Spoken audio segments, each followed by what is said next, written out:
Yo, yo, yo, what's going on, guys? Patrick here at All Day I Eat Like a Shark, where I share my Japanese recipes with one video per week. If this is your first time here, consider subscribing. So today what we're going to be doing is we're going to make a tofu donburi, which is basically a tofu which is going to be sauced or seasoned with oyster sauce, soy sauce, sake, chicken broth, dashi. We're going to throw in a little bit of KOMATSUNA, which are these leafy greens that I have right here. So it's a pretty straightforward recipe and it tastes delicious. I have 2 blocks of soft tofu here. What we're going to do is go ahead and preheat my pan. We're going to preheat my little metal vessel right there. I have 3 cups of chicken broth. It's at 2/3 strength, so usually you do 1 teaspoon of better than bouillon to 1 cup of water, but I did 2 teaspoons to 3 cups of water, so that's what we have here. I'm going to go ahead and throw this into the pot. We're going to heat this up. This is going to be our base sauce. Make sure this all gets thrown in there. We're going to go ahead and cook the tofu and the KOMATSUNA in this broth. I'm going to throw in the 2 tablespoons of sake and then also the teaspoon of dashi. So it's dashi powder that I just put in there. I'm going to go ahead and bring that to a boil. While that's going, we can go ahead and put the cut up the KOMATSUNA. I'm going to cut off these little bottom pieces here. I'm going to cut the stems into smaller pieces. And it's more so for the aesthetic purposes. Yeah, we'll just leave the leaves as is. So for the tofu, I have let it drain a little bit. I don't think, there's not much coming out. We're going to use 1.5 blocks and we're going to smush it into little pieces. Not completely smush, but little chunks. And then we're going to let it cook for about 5 to 10 minutes while the flavor gets absorbed by the tofu. And we're also going to allow the KOMATSUNA stems to cook and soften up a little bit. So I'm actually going to go ahead and put this in here right now. And go ahead and put 1 block in. And then we'll use half of this other block. So we're going to use 21 ounces total. And what we're going to do is chop these into smaller pieces, so little squares. They can be large, they don't need to be perfect. And this just helps the surface area increase so you get better flavor in each bite. You could always do this with a knife as well. It's up to you. Got some nice big chunks in there. And what we're going to be doing next is add in the soy sauce, tablespoon of soy sauce and 2 tablespoons of oyster sauce. We're going to throw in these leaves also at the end. And then in order to thicken it up, we're going to be using potato starch, katakuriko, which is what we use all the time to thicken up our sauces, like mapo tofu. If you're doing like a kakitama udon, which is like the, what do you call it? It's kind of like a scrambled egg in soup, but with udon noodles. I'm sure you've seen it before if you've eaten a good amount of Japanese food. What else do they use it for? They use it for everything. I use it for agadashi tofu. It's got a lot of uses, just like regular cornstarch. If you don't have potato starch, katakuriko, you can also use cornstarch. We just need something to thicken up the sauce. So for the potato starch or the katakuriko, we're going to be using about 2 tablespoons dissolved in a 1/4 cup of water. There's 1 tablespoon. You want to make sure that before you add this to the broth, that you mix it up in the water because it'll settle at the bottom if you do that. So I'm going to put in about a 1/4 cup of water. It's going to get a nice slurry going right there. I should just put this into a bigger container. So this is also called, you can call this like a Ankake, which is like a sauce, thick sauce that you're putting over something. It's kind of like what we're doing today. Okay, so there's my slurry. It looks like most of it's dissolved. So it's nice and milky white. You don't want to get, if you see any clumps in there, make sure you stir it out. Okay, so this is just about heated through. I'm going to break these into smaller bits, just a little bit smaller. I'm going to go ahead and put in the soy sauce.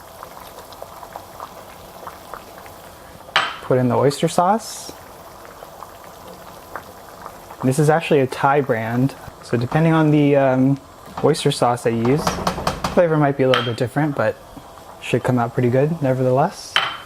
So all of our sauce is pretty much done. I'm going to throw in these leaves, and this will really be like the last step. Once those cook down, we can go ahead and put in the the katakuriko slurry, the potato starch, or if you're using cornstarch, use that.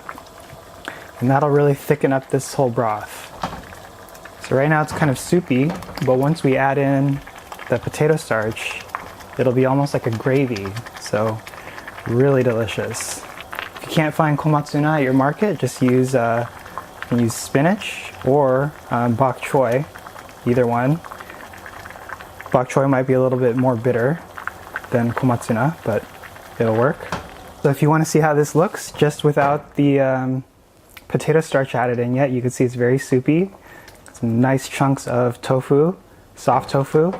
If you don't like soft tofu, even though I highly recommend it, you can use firm tofu or extra firm if that's the consistency that you like. I think this is going to be just about ready to add in the starch to thicken it.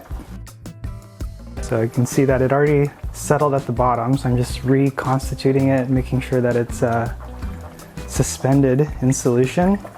We're going to go ahead and as we add this into the hot pot, we're going to make sure to mix it so it doesn't clump. So you'll notice as soon as you add it in, it's going to start to thicken up right away.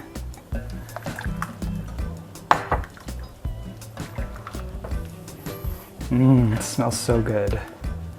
Alright, so you can tell already it's a lot thicker.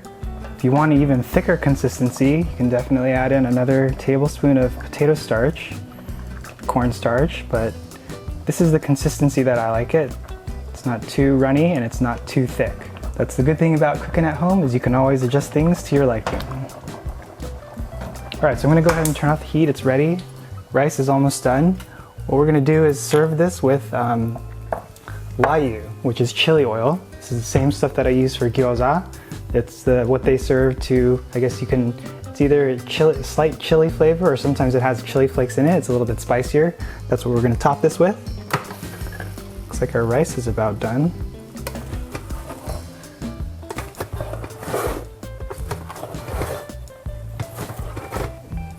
Okay, so I'm going to serve our rice.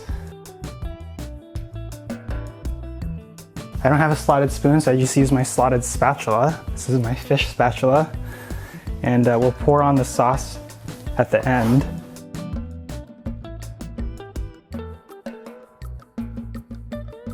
For the broth, you definitely want to put a bunch of it on, nice and thick.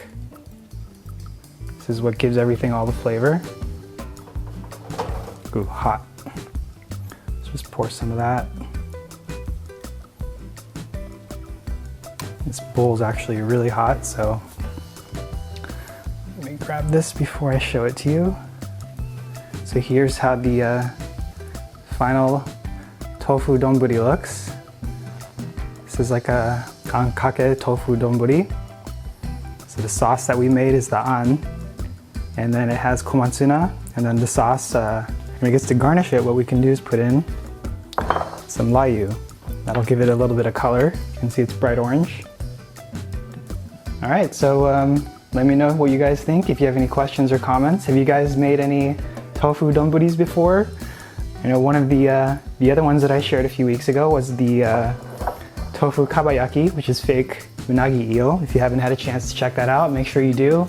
It's a very good alternative to real unagi, which is eel. And it tastes delicious. The flavor is just like the real thing. Actually, not really, but it's pretty close. And the tare that I made, the kabayaki tare, is also quite good. Definitely a highly recommended tofu recipe if you haven't tried that yet. If you had made a tofu bowl or donburi like this before, I'd love to hear about it. Tofu is one of my favorite things to eat with rice. Yeah, so that'll be about it. I will see you in my next video. Oh yeah, and if you haven't already, consider subscribing to see more videos like this.